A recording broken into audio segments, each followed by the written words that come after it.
So terlebih dahulu saya ingin bersyukur kepada Allah Subhanahu Wa Taala kerana memberi kemenangan 3 poin, 3 game berturut-turut.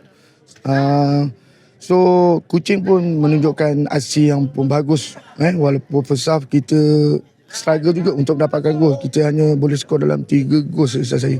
Tetapi Kuching pun menunjukkan permainan yang menarik, cuma dia orang tak dapat peluang, dia orang tak dapat menjadikan gol. Okey, Vincenzo ni kita ambil untuk second round ni. Kalau kita tengok Vincenzo ni, sebenarnya dia position dia bukan striker. Dia position dia main nombor 7 ataupun nombor 11. So kita memang di development mana-mana pasukan pun kita memang ketandusan striker. So saya pun sebagai pemain bola sepak tu, saya seorang striker dan asisten saya Ko Faizal pun seorang striker. So kita cuba mengajar mereka macam mana untuk menerima bola, timing untuk menjaringkan gol. So kita drill dalam latihan. So kita nampak Senzo ni dia ada benda tu. Okay, so saya harap dengan 2 game yang ditunjukkan oleh Senzo, dia dapat terus kekalkan momentum untuk game seterusnya lah. Okay, Idham ni dia seorang yang play yang selesa dengan bola. So kalau kita tengok Idham, dia tahu bila masa dia nak gunakan, limitkan dia punya touches, bila masa dia nak lari dengan bola. So dia punya passing tu dia banyak menguntungkan pasukan. So saya harap Idham dia kena improve dari segi, lagi improve lah dia punya technical passing, dari segi attack dan juga dari segi defending. Sebab dalam bola sepak kita bukannya kena bagus dalam menyerang, kita pun kena bagus dalam bertahan. So saya pun bagi kredit kepada pemain-pemain saya yang lain.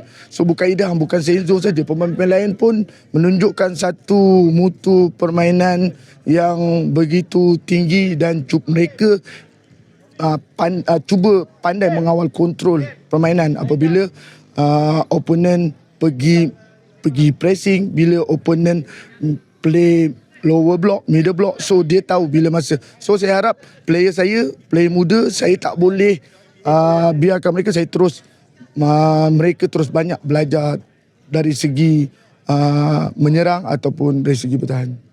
Okay, Sabah kalau kita tengok baru ni, dia baru lepas menang dengan JDT5. So kita tak boleh pandang rendah pada pasukan Sabah walaupun dia duduk di bawah kita. Kita semua tim yang kita lawan kita kena respect sebab player muda ni sebenarnya result tu nombor 2. Sebenarnya yang penting style of play, macam mana awak nak bermain, macam mana awak nak cuba menjaring gol, macam mana awak bertahan. So macam mana modern football punya build up daripada bawah, macam mana dia modulasi collective movement untuk pergi menyerang.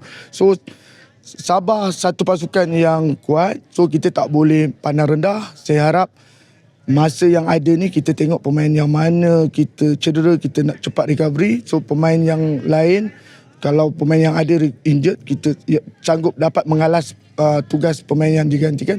Saya harap pasukan saya kekal terus mengekalkan momentum kemenangan dan misi 3 points.